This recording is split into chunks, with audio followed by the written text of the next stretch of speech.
अगर एक बहुत ही विशाल और भव्य इमारत के बारे में विचार किया जाए तो दूर से देखने पर ना उसकी चमकती हुई खिड़कियां या ऊंची गुंबद सबसे ज्यादा ध्यान खींचते हैं। जी बिल्कुल, स्वाभाविक सी बात है ना?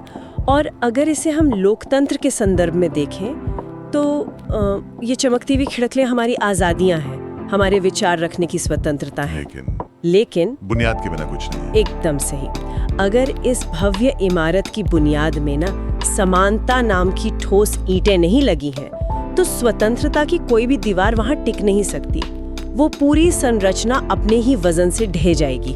देखिए, ये एक बहुत ही प्रासंगिक विचार है। जब भी हम संवैधानिक अधिकारों पर चर्चा करते हैं ना, तो अक्सर विमर्श सीधे अभिव्यक्ति की आजादी या फिर जीवन जीने के अधिकार की तरफ मुड़ जाता है। हाँ, मतलब ऐसा लगता है जैसे वही सबसे अहम है। बिल्कुल, लेकिन सच तो ये है कि उन सभी अधिकारों का कोई वास्तविक अर्थ नहीं रह जाता यदि व्यवस्था के मूल में ही समानता मौजूद ना हो। और आज के इस विस्तृत विश्लेषण का केंद्र बिंदु ठीक यही है।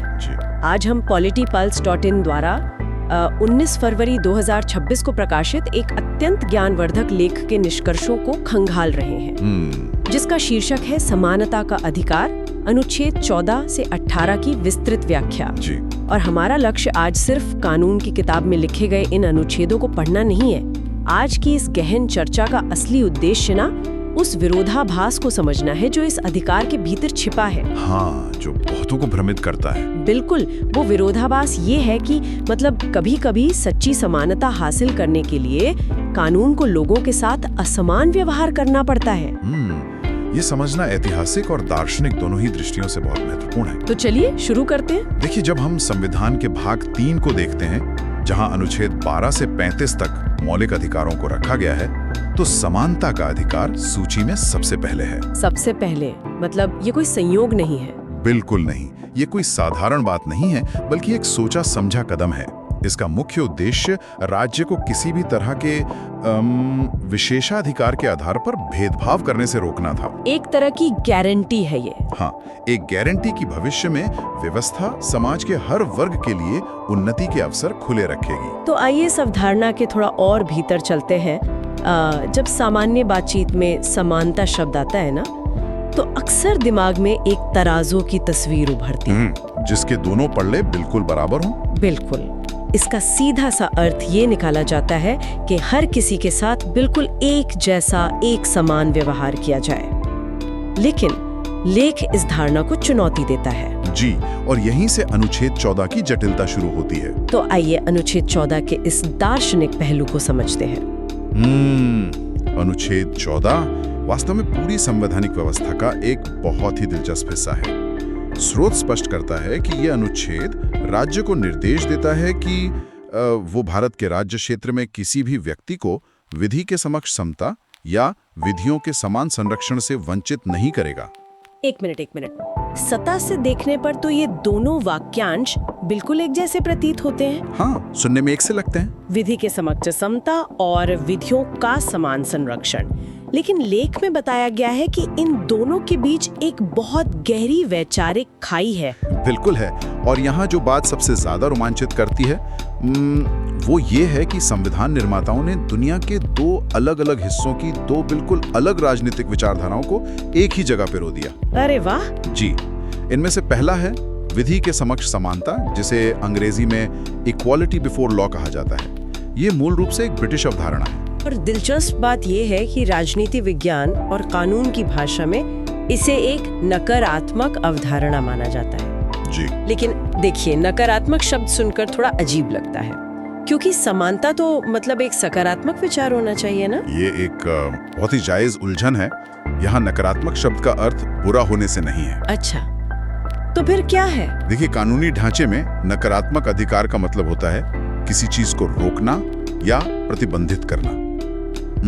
यह अवधारणा राज्य को किसी भी व्यक्ति के पक्ष में कोई विशेष अधिकार देने से रोकती है। मतलब किसी को VIP ट्रीटमेंट नहीं मिलेगा? एकदम सही। इसका सीधा सा मतलब है कि कानून की आंखों पर पट्टी बंदी है, चाहे कटघरे में एक साधारण मजदूर खड़ा हो, देश का सबसे बड़ा उद्योगपति हो या कोई बड़ा सरकारी अधिकारी हो। कानून के सामने सब एक कतार में है। बिल्कुल। वंश, जाति, लिंग या धर्म के आधार पर कानून किसी को भी विशेष रियायत नहीं देगा। ठीक है। इस वैचारिक पहलू को ना एक व्यवहारिक उदाहरण से समझने की कोशिश करते हैं। ठीक है। मान लीजिए एक बहुत बड़ी राष्ट्रीय स्तर की परीक्षा आयोजित की जा रही है। ठीक है। तो विधि के समक्ष समानता का मतलब ये हुआ कि परीक्षा कक्ष में बैठे हर एक छात्र को गणित का बिल्कुल वही प्रश्न पत्र हल करने को दिया जाएगा। बिल्कुल वही। कोई छात्र बहुत अमीर परिवार से आता है या कोई बहुत गरीब परिवार से, इस बात से कोई फर्क नहीं पड़ता। नियम सबके लिए एक है। जी। ये बात तो समझ में आती है और पहली नजर में बिल्कुल न्यायपूर्ण भी लगती है। लेकिन फिर ये दूसरी अवधारणा क्या है, विधियों का समान संरक्षण, इसकी जरूरत ही क्यों पड़ी? और यहीं पर ना संविधान का असली मानवीय चेहरा सामने आता है। ये दूसरी अवधारणा, विधियों का समान संरक्षण या इक्वल प्रोटेक्शन ऑफ लॉज, ये अमेरिकी संविधान से प्रेरित है और इसे एक सकारात्मक अवधारणा माना जाता है। इसका मूल सिद्धांत है समान परिस्थितियों वाले लोगों के साथ समान व्यवहार। समान परिस्थितियों वाले मतलब क्योंकि हर इंसान के साथ आंख मूंद कर बिल्कुल एक जैसा व्यवहार करना हमेशा न्याय नहीं होता। अगर लोगों की शुरुआती परिस्थितियां ही अलग हैं तो उन पर अलग अलग नियम लागू होने चाहिए, ताकि जो सच में पिछड़े हैं उन्हें सहारा मिल सके। बिल्कुल, ताकि जो लोग सच में किसी वजह से कमजोर हैं उन्हें कानून का एक अतिरिक्त संरक्षण मिल सके। ओहो, अब ये बात पूरी तरह से स्पष्ट हो रही है। अगर हम अपने उसी परीक्षा वाले उदाहरण पर वापस लौटें। हाँ, बताइए। अगर पहले नियम का मतलब सबको एक ही गणित का पेपर देना है, जो कि समानता है, तो इस दूसरे नियम का मतलब ये है कि अगर उसी कमरे में कोई ऐसा छात्र बैठा है जिसके हाथ में कोई गंभीर चोट लगी है और वो सामान्य गति से लिख नहीं सकता, तो उस छात्र को लिखने के लिए किसी सहायक की सुविधा देना या उसे आधा घंटा अतिरिक्त समय देना। एकदम सटीक। ये उदाहरण इस अवधारणा को बहुत अच्छी तरह समझाता है। मतलब यहाँ बात सिर्फ सतह पर समान दिखने की नहीं है, बल्कि गहराई में जाकर न्याय संगत होने की है। जी, का मूल तत्व है। लेख में इस बात पर बहुत जोर दिया गया है कि इसी उम्मीद अमेरिकी सकारात्मक अवधारणा के कारण ही राज्य को ये शक्ति मिलती है कि वो समाज के कमजोर वर्गों के लिए विशेष प्रावधान कर सके, जैसे कि अनुसूचित जाति, जनजाति। हाँ, SC, ST, महिलाएं और बच्चे शामिल हैं इसमें। तो अगर हम इसे समेटें, एक नियम राज्य की मनमानी को रोकता है और दूसरा नियम राज्य को सामाजिक और आर्थिक विषमताओं को दूर करने की ताकत देता है। बिल्कुल सही। तो अब तक की चर्चा से ये बात उभर कर आती है कि समानता कोई एक सपाट मैदान नहीं है जहां सबको बस दौड़ने के लिए कह दिया जाए, बल्कि ये सुनिश्चित करना है कि उस मैदान में उतरने वाला हर व्यक्ति दौड़ने के काबिल भी हो। जी। अब जब हम इस समान संरक्षण की बात करते हैं ना, तो ये विचार हवा में नहीं तैरता। ये सीधे तौर पर समाज के संसाधनों से जुड़ता है, जो हमें अनुच्छेद 15 और 16 की तरफ ले जाता है। सही कहा आपने। हम कह सकते हैं कि अनुच्छेद 15 और 16 दरअसल अनुच्छेद 14 के उसी वैचारिक सिद्धांत का जमीनी रूप है। व्यवहारिक रूप, हाँ। बिल्कुल। जब राज्य संसाधनों का बंटवारा करता है तब समानता कैसे काम करेगी, ये इन अनुच्छेदों में है।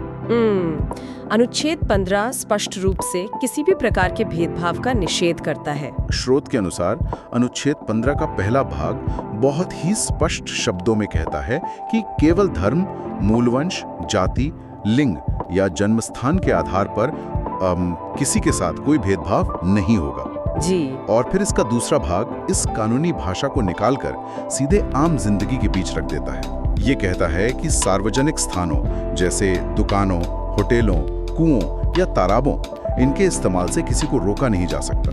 देखिए, ये समझना बहुत जरूरी है कि जब हमारा संविधान लागू हुआ ना, उस समय के भारत के लिए ये कितना बड़ा और क्रांतिकारी कदम था। बहुत बड़ा बदलाव था। बिल्कुल। उस दौर के समाज में सार्वजनिक स्थानों तक पहुंच एक बहुत बड़ा संघर्ष था। कुओं और तालाबों पर सबको बराबर का हक देना समाज की उन सदियों पुरानी बेड़ियों को तोड़ने जैसा था।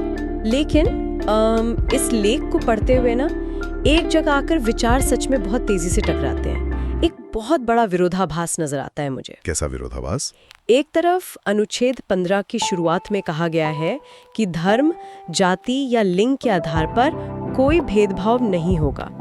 लेकिन फिर तुरंत बाद अनुच्छेद 15 के उपखंड 3, 4, 5 और 6 में विशेष प्रावधानों की एक बहुत लंबी सूची दे दी गई है। और यही वो बिंदु है जहां कानूनी समझ की सबसे ज्यादा परीक्षा होती है। हाँ, क्योंकि स्रोत बताता है कि 15 का उपखंड 3 महिलाओं और बच्चों के लिए विशेष प्रावधान करने की छूट देता है। जी। फिर 4 और 5 जो है वो सामाजिक और शैक्षणिक रूप से पिछड़े वर्गों जैसे SC, ST और OBC के लिए विशेष नीतियां बनाने की बात करते हैं। बिल्कुल। और लेख में एक बहुत ऐतिहासिक तथ्य भी है। हाँ, कि ये दोनों प्रावधान मूल संविधान का हिस्सा नहीं थे।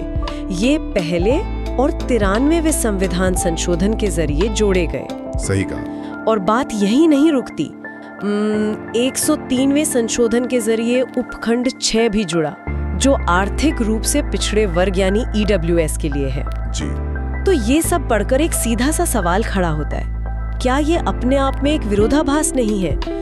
एक तरफ कह रहे हैं कोई भेदभाव नहीं और दूसरी तरफ खुद ही आरक्षण तय कर रहे हैं। ये कानूनी बहसों का सबसे ज्वलंत विषय रहा है। लेकिन इसका जवाब हमें वापस अनुच्छेद 14 के उसी समान संरक्षण वाले सिद्धांत में मिलता है। अच्छा। हाँ, लेख के विश्लेषण के अनुसार ये विशेष प्रावधान किसी भी तरह से भेदभाव वाले नियम का उल्लंघन नहीं है, बल्कि इन्हें संवैधानिक भाषा में सकारात्मक कदम या पॉजिटिव एक्शन कहा जाता है। जो बहुत पीछे छूट गए हैं उन्हें आगे खींचकर मुख्य धारा में लाना है। एकदम सटीक। इतिहास गवाह है कि समाज के कुछ वर्गों को पीढ़ियों तक, सदियों तक शिक्षा और विकास से वंचित रखा गया, उन्हें हाशिए पर रखा गया। जी। अब जब एक नया लोकतांत्रिक देश बना और अगर उस दिन अचानक से ये कह दिया जाता कि चलिए आज से सब बराबर हैं, सब एक साथ दौड़ो, तो ये न्याय नहीं होता। क्योंकि वो तो पहले से ही मीलों पीछे खड़े हैं। बिल्कुल, वे कभी उस मुख्य धारा की दौड़ में शामिल ही नहीं हो पाते। इसलिए संविधान राज्य को यह सकारात्मक शक्ति देता है कि वह इन वंचित वर्गों के लिए विशेष नियम बनाए, ताकि वे बराबरी के स्तर तक पहुंच सकें। जी। ये भेदभाव नहीं है, बल्कि सदियों की असमानता को पाटने का एक पुल है। ये बहुत ही सशक्त दृष्टिकोण है। और अगर हम अवसरों की बात कर रहे हैं तो यही तर्क सीधे तौर पर सरकारी नौकरियों पर भी लागू होता है अनुच्छेद 16 में। अनुच्छेद 16 विशेष रूप से लोक नियोजन यानी पब्लिक एम्प्लॉयमेंट में अवसर की समानता की बात करता है। इसमें भी वही 5 मूल आधार मौजूद हैं, लेकिन इसमें 2 और आधार जोड़े गए हैं, उद्भव और निवास स्थान, डिसेंट और रेजिडेंस। जी। इन 7 आधारों पर किसी भी रोजगार में कोई भेदभाव नहीं किया जा सकता। लेकिन यहाँ भी आरक्षण का प्रावधान तो है। बिल्कुल है। स्रोत स्पष्ट करता है कि राज्य के पास ये शक्ति है कि अगर उसे लगता है कि प्रशासन में समाज के कुछ पिछड़े वर्गों का पर्याप्त प्रतिनिधित्व नहीं है, एडिक्वेट रिप्रेजेंटेशन, हाँ, तो वो उनके लिए आरक्षण का प्रावधान कर सकता है। फिर से ये उसी समान संरक्षण का विस्तार है। इसका उद्देश्य सिर्फ नौकरियां देना नहीं है, तो और क्या है? ये सुनिश्चित करना है कि देश के प्रशासन में समाज के हर हिस्से की आवाज हो, कोई भी समुदाय खुद को कटा हुआ महसूस न करे। ये पूरी रूपरेखा समझना वाकई नजरिया बदल देता है। हमने देखा कि अनुच्छेद 14 ने सिद्धांत दिया और 15 और 16 ने उसे लागू किया, लेकिन क्या? कानून की किताबों और सरकारी दफ्तरों से बाहर एक विशाल समाज भी तो है। राज्य तो भेदभाव नहीं करेगा, लेकिन उन सामाजिक कुरीतियों का क्या जो किसी सरकारी आदेश से नहीं पैदा हुई हैं, जो मानसिकता में बैठी हैं। हाँ, जिन्होंने सदियों से इंसानी गरिमा को कुचला है। समानता का अधिकार इस गहरी सामाजिक जमीन पर कैसे उतरता है? और यहीं पर अनुच्छेद 17 और 18 अपनी पूरी ताकत के साथ सामने आते हैं।